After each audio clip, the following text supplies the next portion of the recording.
वज़ीर आला खैबर पख्तूनख्वा अली अमीन गंडापुर के 5 अक्टूबर को इस्लामाबाद पहुंचने, फिर वहां से खैबर पख्तूनख्वा हाउस जाने, फिर गायब हो जाने और इतवार 6 अक्टूबर को रात 9 बजे अचानक पेशावर में सूबाई असेंबली के इजलास में मंजर आम पर आने की जो मुख्तसर कहानी वो बयान कर रहे थे, उस पर ना सिर्फ पीटीआई के कारकुन, सोशल मीडिया एक्टिविस्ट, पीटीआई के हामी यूट्यूबर तनकीद कर रहे थे और उन पर शक का इज़हार कर रहे थे, बल्कि पीटीआई के रहनुमा भी अली अमीन गंडापुर की कहानी पर यकीन करने को तैयार नहीं थे। पार्टी के रहनुमा रऊफ हसन ने कहा कि अली अमीन गंडापुर की कहानी में झोल है। तहरीक इंसाफ के रहनुमाओं की तरफ से सोशल मीडिया पर इमरान खान से माफिया मांगी गई कि पार्टी तवक्कात पर पूरा नहीं उतरी। इस पूरी सूरत हाल में आज अली अमीन गंडापुर ने अपना तफसीली मौक़िफ़ दिया है और एक दफ़ा फिर इस्लामाबाद पर चढ़ाई करने का ऐलान कर दिया है। इसके अलावा पार्टी ने एक बार फिर जुमे से मुख्तलिफ शहरों में और फिर बिलाखिर इस्लामाबाद में दोबारा एहतजाज की कॉल दे दी है। अली अमीन गंडापुर ने सूबाई असेंबली के इजलास से खिताब करते हुए खैबर पख्तूनख्वा हाउस में छुपने से लेकर कई शहरों तक होते हुए वापस पेशावर पहुंचने तक के सारे वाक़यात तफसील से बयान किए।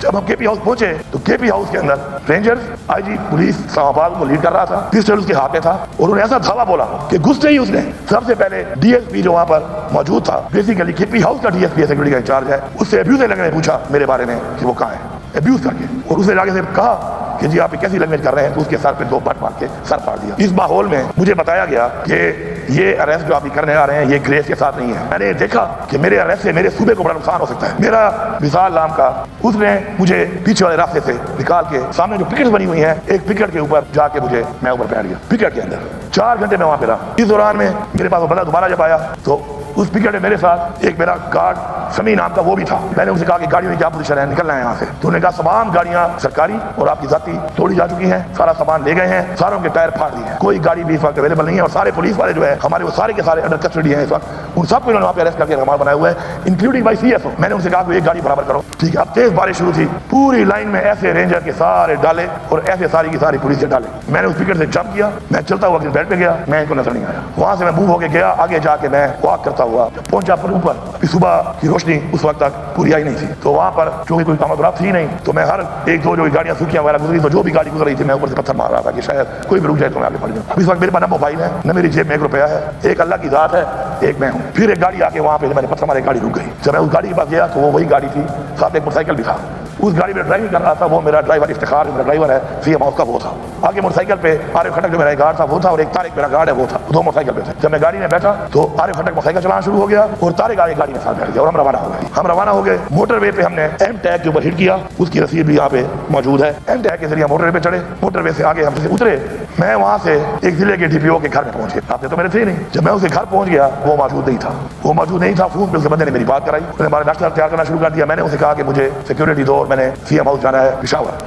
मैं एक सूबे का चीफ मिनिस्टर सूबे में हूँ, लेकिन मैंने कहा किसी को पता नहीं चलना चाहिए इस बात का। तो उसने मुझे ये कहा मैं ये गारंटी नहीं दे सकता किसी को पता ना चाहिए, क्योंकि मैं आपको जब सिक्योरिटी दूंगा, कार्ड दूंगा तो ये बात पता चल सकती है, तो मैं ये गारंटी नहीं दे सकता। मैंने कहा ठीक है, फिर तुम्हें गारंटी नहीं दे सकते तो लीव इट, मुझे नहीं चाहिए, मैं खुद निकल जाता हूँ। फिर मैं सीधा गया और मैं वहाँ से बड़ग्राम और घर शांगला सवात आगे की जो मेरी रसीदें हैं वो मैंने एम टैग उतार दिया कि रिकॉर्ड पे ना आए सबके। तो एम टैग के अलावा वो रसीदें मौजूद हैं गाड़ी की जो रसीदों पे आए, और फिर मतदान नौशेरा चासदा और मैं पेशावर पहुँच गया।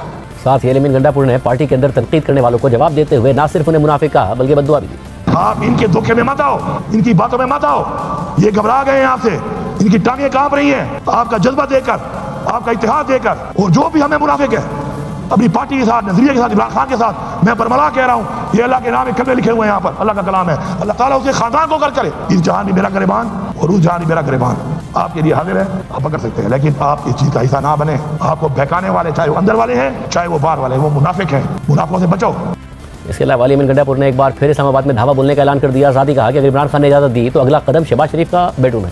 फेडरल गवर्नमेंट को वार्निंग दे रहा हूँ कि अगर तुमने इस आईजी इस्लामाबाद को ना हटाया तो अगली दफा इस आईजी को हटाने के लिए हम तुम्हारे पे दावा बोलेंगे। ये मैं पैगाम फ्लोर से दे रहा हूँ। ये मेरे सूबे की मलकियत पे जिस तरह घुसा, इसने मेरे सरकारी गाड़ियों को तोड़ा। तैयार रहे, फिर आ रहे हैं, तैयार हो सारे, खड़े हो जाओ, खड़े हो जाओ, अपने हक के लिए तैयार हो, अपने हक के लिए लड़ोगे, अपने हक के लिए मरोगे, सबक सिखाओगे, सूबे का हक लोगे, नारा मारो साडा हक इथे रख, इथे रख, इथे रख। अब वो कहते हैं ना गिरती हुई दीवार को एक धक्का और दो, एक और धक्का है, और वो धक्का भी इंशाल्लाह हम ही देंगे वो धक्का।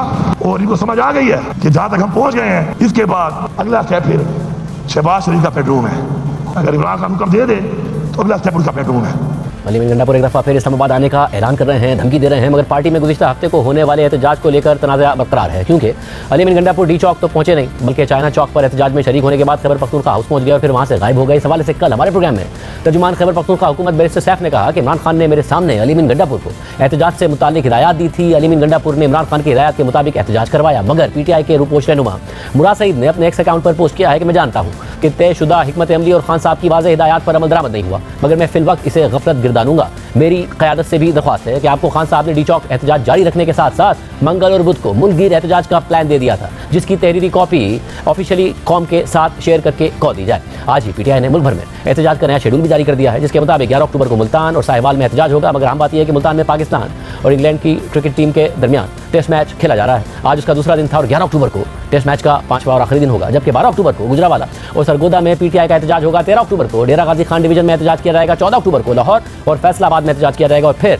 पार्टी की सियासी कमेटी की तरफ से इस्लामाबाद में एहतजाज की कॉल दी जाएगी। मगर गुज़िश्ता हफ्ते को होने वाले एहतजाज के तनाजुर में जहां अली अमीन गंडापुर के मौक़िफ़ पर शक का इजहार किया जा रहा है, एहतजाज की हिकमत अमली और इमरान खान की हिदायत से मुताल्लिक पार्टी इख्तिलाफात का शिकार नजर आ रही है, तो ऐसे में 19 अक्टूबर तक पीटीआई का कोई रहनुमा या वकील इमरान खान से मुलाकात भी नहीं कर सकता। पंजाब हुकूमत ने एससीओ कॉन्फ्रेंस के तनाजुर में अडियाला जेल में 18 अक्टूबर तक तमाम मुलाकातों पर पाबंदी लगा दी है। साथ ही इमरान खान और बुशरा बीबी के खिलाफ 190 मिलियन पाउंड केस की समाअत इंतजामिया और पीटीआई के वकला की दरख्वास्त पर 19 अक्टूबर तक चली गई है, जबकि तोशाखाना 2 केस की समाअत भी आज बगैर कार्रवाई के 21 अक्टूबर तक मुलतवी कर दी गई है। यानी 19 अक्टूबर तक पीटीआई के किसी भी रहनुमा या वकील की इमरान खान से मुलाकात का इम्कान नहीं है। अगर अदालत इस हवाले से इजाज़त दे दे तो अलग बात।